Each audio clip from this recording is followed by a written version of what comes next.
Shalom saudara-saudaraku, kembali kita mendengarkan firman Tuhan dalam ibadah kita di rumah masing-masing. Dan hari ini introitus kita berbunyi, karena kasih karunia kamu diselamatkan oleh iman, itu bukan hasil usahamu, tetapi pemberian Allah. Efesus 2 ayat 8. Lalu firman Tuhan yang kita dengarkan hari ini dari Lukas 5 ayat 1 sampai 11. Saya bacakan demikian. Pada suatu kali Yesus berdiri di pantai Danau Genesaret. Sedang orang banyak mengerumuni dia hendak mendengarkan firman Allah. Ia melihat dua perahu di tepi pantai. Nelayan-nelayannya telah turun dan sedang membasuh jalannya. Ia naik ke dalam salah satu perahu itu, yaitu perahu Simon, dan menyuruh dia supaya menolakkan perahunya sedikit jauh dari pantai. Lalu ia duduk dan mengajar orang banyak dari atas perahu. Setelah selesai berbicara, ia berkata kepada Simon, "Bertolaklah ke tempat yang dalam dan tebarkanlah jalamu untuk menangkap ikan."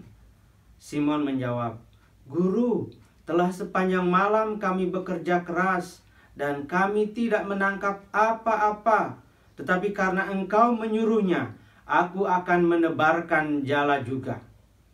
Dan setelah mereka melakukannya, mereka menangkap sejumlah besar ikan, sehingga jala mereka mulai koyak. Lalu mereka memberi isyarat kepada teman-temannya di perahu yang lain supaya mereka datang membantunya. Dan mereka itu datang. Lalu mereka bersama-sama mengisi kedua perahu itu dengan ikan hingga hampir tenggelam. Ketika Simon Petrus melihat hal itu, ia pun tersungkur di depan Yesus dan berkata, "Tuhan, pergilah daripadaku, karena aku ini seorang berdosa." Sebab ia dan semua orang yang bersama-sama dengan dia takjub oleh karena banyaknya ikan yang mereka tangkap. Demikian juga Yakobus dan Yohanes, anak-anak Zebedius, yang menjadi teman Simon. Kata Yesus kepada Simon, "Jangan takut, mulai dari sekarang engkau akan menjala manusia." Dan sesudah mereka menghela perahu-perahunya ke darat, mereka pun meninggalkan segala sesuatu lalu mengikut Yesus. Saudaraku, demikian pembacaan kita. Berbahagia saudara yang mendengar, merenungkan dan melakukan firman Tuhan ini dalam hidup sehari-hari. Haleluya. Haleluya. Haleluya. Haleluya.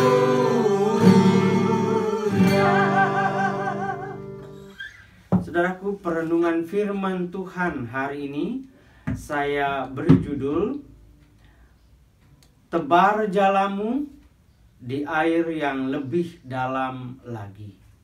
Tebar jalamu di air yang lebih dalam lagi. Saudara, kita kembali dulu ke introitus atau ayat pembimbing ibadah minggu kita pada hari ini, bunyinya, "Karena kasih karunia kamu diselamatkan oleh iman, itu bukan hasil usahamu, tetapi pemberian Allah." Efesus 2 ayat 8. Firman Tuhan ini menyatakan kepada kita bahwa keselamatan bagi kita itu standar. Apa itu standar? Standar itu model, ukuran, ya, yang pasti, tidak kurang, tidak juga lebih, pas. Apa yang membuat kita selamat, dalam hal ini masuk surga, itu harus standar, sifatnya pas, tidak akan kurang, tidak akan lebih. Kata lainnya adalah sempurna. Apa yang mengikuti standar itu sempurna. Ketika Tuhan Yesus berkhotbah di bukit, mengajar para murid bagaimana hidup yang berkenan di hadapan Allah, maka dicatat dalam Matius 5 pada ayat ke-48 kita mendapati pernyataan Tuhan Yesus. Karena itu haruslah kamu sempurna, sama seperti Bapamu yang di sorga adalah sempurna. Standar hidup yang sempurna, yang berkenan kepada Allah, adalah Allah itu sendiri. Ya, hendaklah kamu sempurna seperti Bapamu yang di sorga itu sempurna. Masalahnya, siapakah manusia yang mampu menjadi sempurna seperti Allah? Tidak ada, kecuali Dia sendiri melalui kehadirannya dalam firman yang hidup, yakni Tuhan Yesus Kristus. Di dalam percaya kepada Tuhan Yesus yang sempurnalah keselamatan kekal kita peroleh. Dan itu sudah selesai dikerjakan oleh Tuhan Yesus di kayu salib. Karena itu renungan hari ini saya arahkan ke dunia kita sehari-hari. Artinya saya hendak mengajak saudara merenungkan firman Tuhan bukan lagi sebagai resep bagaimana kita selamat masuk surga. Sebab itu sudah selesai dikerjakan oleh Tuhan Yesus sepanjang saudara percaya kepada Dia sebagai Tuhan dan Juru Selamat untuk memperoleh hidup yang kekal. Melainkan saya mengajak saudara bagaimana kita bisa hidup selamat hari ini di dunia ini yang penuh dengan tantangan dan perjuangan yang seringkali membahayakan kehidupan kita. Saudara, tantangan besar yang sedang kita hadapi hari-hari ini karena terkait dengan COVID-19 yang berdampak kepada kehidupan kita adalah bahwa banyak orang yang sibuk bersih-bersih jala kosong. Apa itu bersih-bersih jala kosong? Saudaraku, Petrus sudah semalaman berlayar untuk mencari ikan, tetapi tak satu pun ikan didapat. Itu laporannya kepada Tuhan. Lalu ketika pagi tiba, ia putuskan menepi ke pesisir pantai dan memarkir perahunya. Lalu ia kemudian merapikan, saya sebut bersih-bersih jala kosong, ya, karena tak berhasil menangkap satu ikan pun semalam suntuk berlayar. Saudara, ada banyak orang sedang bersih-bersih jala kosong hari ini karena akibat COVID-19, hotel kosong, restoran-restoran pada tutup, villa-villa ditinggalkan tamunya, nyaris semua usaha-usaha vakum. Dan oleh karena itu banyak orang menepikan perahunya, perahu pekerjaannya, lalu bersih-bersih jala kosong. Apa itu? Ya, orang coba cari kesibukan. Mengerjakan ini, mengerjakan itu. Bersih-bersih ini, bersih-bersih itu. Rapikan ini, rapikan itu. Coba tanam ini, tanam itu, sedikit ini, sedikit itu. Tetapi nampaknya tidak akan membawa hasil sebagaimana yang diharapkan. Saudaraku, bila ada di antara kita yang demikian, maka firman Tuhan hari ini katakan, berlayarlah ke air yang lebih dalam lagi, tebarkan jalamu di sana. Saudara, kalau kita mau dapat ikan yang lebih banyak atau yang lebih besar, tidak mungkin kita dapati di pantai. Sebab di situ airnya dangkal dan tidak mungkin ada banyak ikan di situ. Tetapi hukumnya adalah kita harus berlayar ke air yang lebih dalam lagi dan menebar jala di sana. Saudaraku, hukum berusaha di dunia ini semakin rajin saudara, Semakin ulet saudara, semakin tekun saudara mengerjakan apa yang menjadi usaha saudara, semakin besar peluang saudara akan menerima hasil. Semakin besar resiko tenggelam saudara di lautan kredit, pinjaman modal usaha. Semakin tenggelam, semakin besar peluang Anda tenggelam di lautan karyawan yang banyak menolong saudara. Semakin besar peluang tenggelam saudara di lautan pasar manusia yang membutuhkan usaha atau produk saudara yang saudara usahakan. Maka semakin besar peluang saudara memperoleh hasil yang lebih banyak. Saudaraku, saya paham sedikit hukum ini. Oleh karena saya baca ya lumayan beberapa buku dan praktek kerja sampingan ya, kecil-kecilan. Pernah mengerjakan kerajinan kertas bekas. Kemudian mengerjakan juga menjahit stolanya majelis ya. Dan juga hidroponik, serta yang terakhir ini wedang herbali ya, namanya wedang ceria. Semua kegiatan ini menolong saya memahami bahwa kalau mau dapat ikan yang lebih banyak, kita harus berlayar lebih jauh ke dalam, ke air yang dalam. Disitulah ada banyak ikan, disitulah peluang keberhasilan. Tetapi bagi saya, semua ini hanyalah sampingan. Sebab yang terutama bagi saya tentu menggembalakan saudara-saudara, terutama melalui pelayanan firman Tuhan. Tetapi bagi saudara yang hidup dari usaha,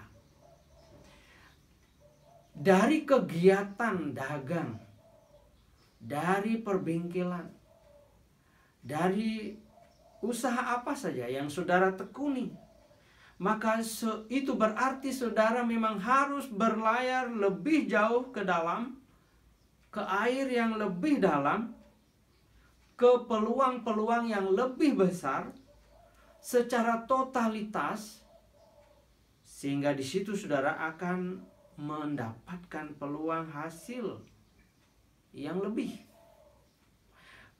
Itu berarti kalau saudara harus berlayar menemui para mentor usaha, temuilah para mentor usaha orang yang sudah berhasil. Kalau saudara harus menemui konsultan-konsultan, saudara harus ke sana. Kalau saudara harus meminjam modal dan itu kredit, kalau sudah pasti bahwa ini ada peluangnya untuk berhasil, saudara harus lakukan semua itu. Harus berani, saudara-saudaraku. Itu kata kunci dalam berusaha. Kalau harus memakai orang lain untuk mengerjakan, lakukan itu. Ya, kata banyak buku yang menasihati saya. Dengan itulah ada peluang yang lebih besar lagi.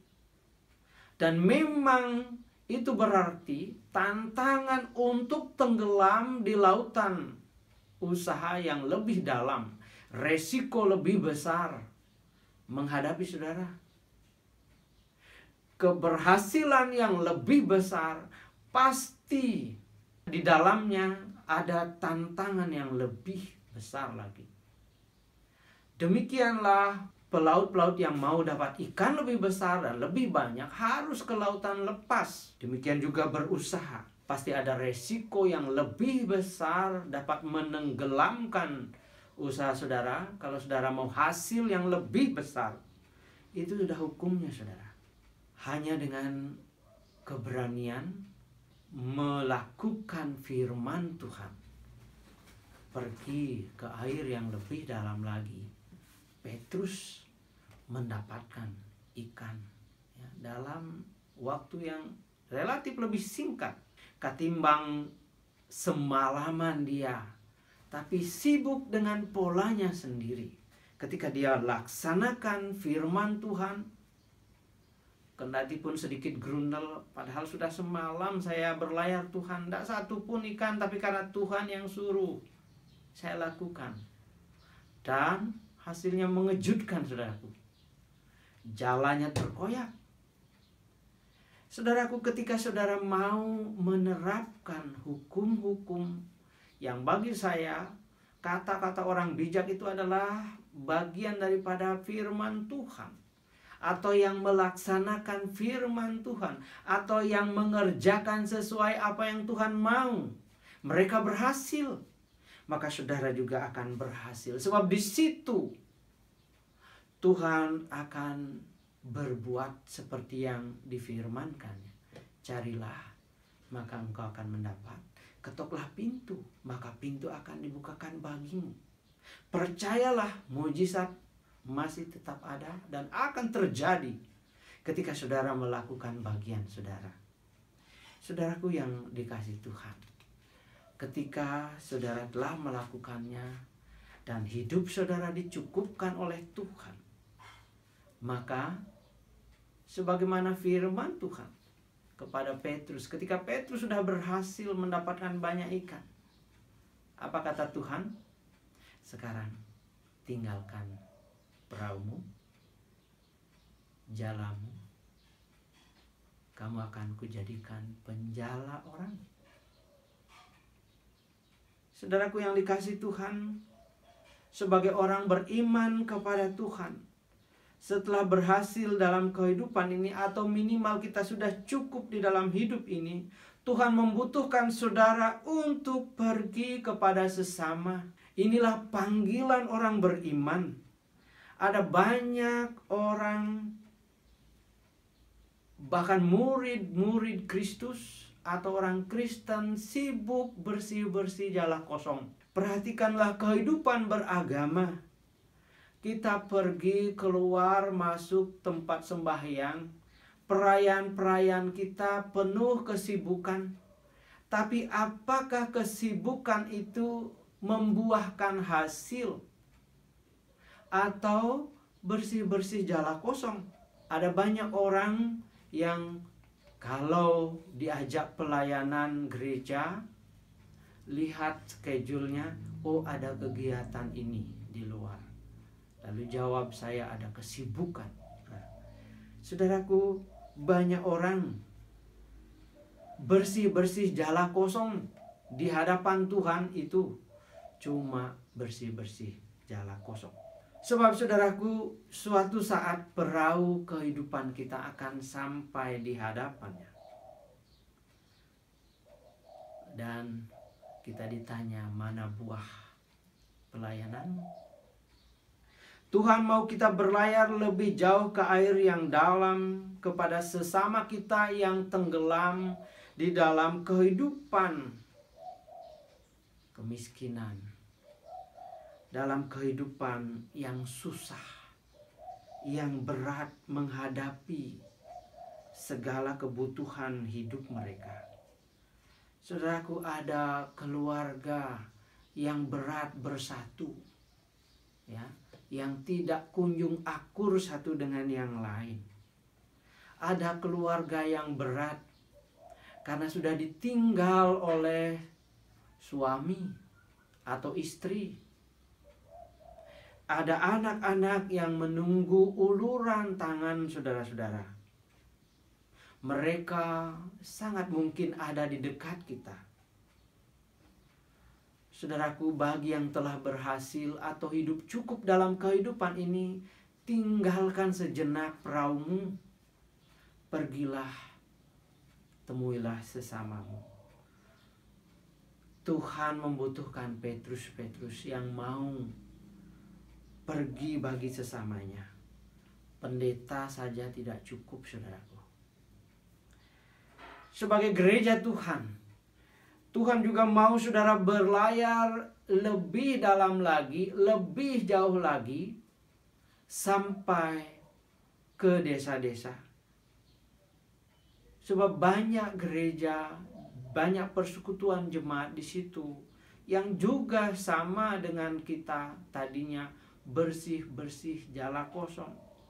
hidup dengan kegiatan rutinitas begitu-begitu saja. Tetapi tidak ada hasil, tidak ada pergerakan, tidak ada perubahan, tidak ada pembaharuan. Saudara, dibutuhkan untuk memberikan satu penyegaran. Saudara, dibutuhkan untuk menjala mereka, untuk menawarkan kehidupan yang lebih baik. Tidak cukup pendeta saja, saudara. Saudaraku, dibutuhkan persekutuan jemaat yang kompak untuk memutus tim-tim pelayanan kepada mereka, kepada pos-pos PI yang masih berusaha untuk bertahan keberadaannya, apalagi untuk membangun kehidupan.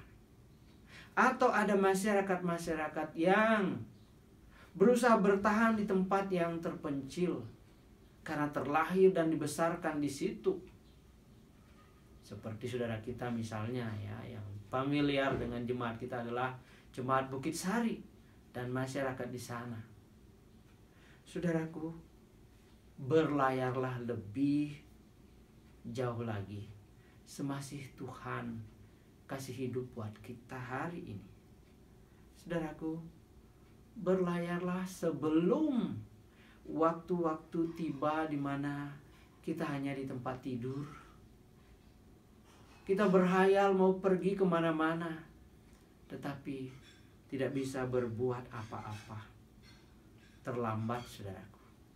Maka semasih Tuhan kasih kesempatan kita, ada pepatah mengatakan selagi hayat dikandung badan, saudara, Tuhan mau berlayarlah ke air yang lebih dalam lagi. Sebab keselamatan adalah kasih karunia, mari kita bagikan kepada sesama. Saudaraku, menyudahi perenungan kita, anak kami, Prean, menciptakan sebuah lagu lebih dalam lagi. Mari kita simak.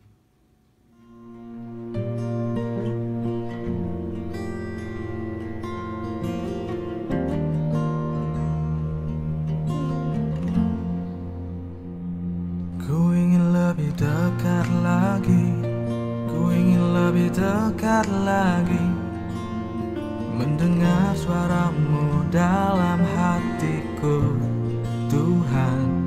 Ku ingin lebih dekat lagi, ku ingin lebih dekat lagi kepadamu, Tuhan. Tak kau biarkan aku jalan sendiri, meski kau biarkan aku sempat terjatuh. Kau pulihkan ku dengan kasih-Mu, Kau sempurnakan hidupku. Seumur hidupku kan selalu senangkan hati-Mu.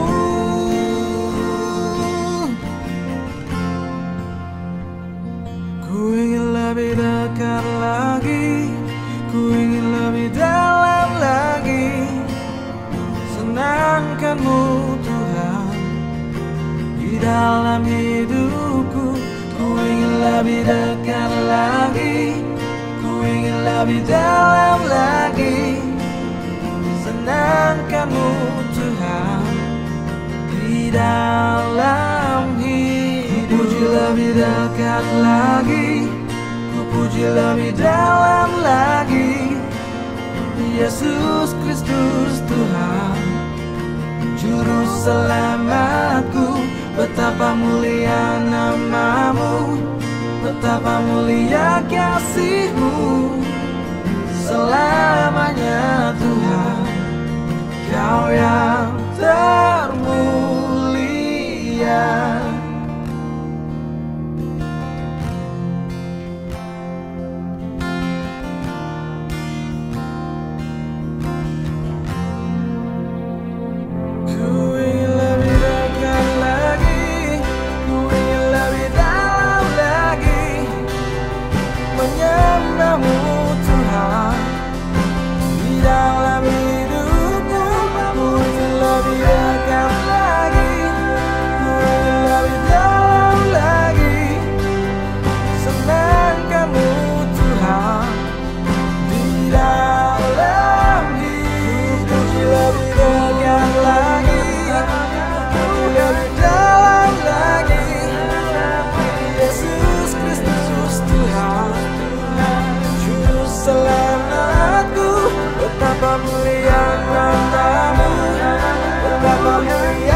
Demikianlah perenungan kita pada hari ini.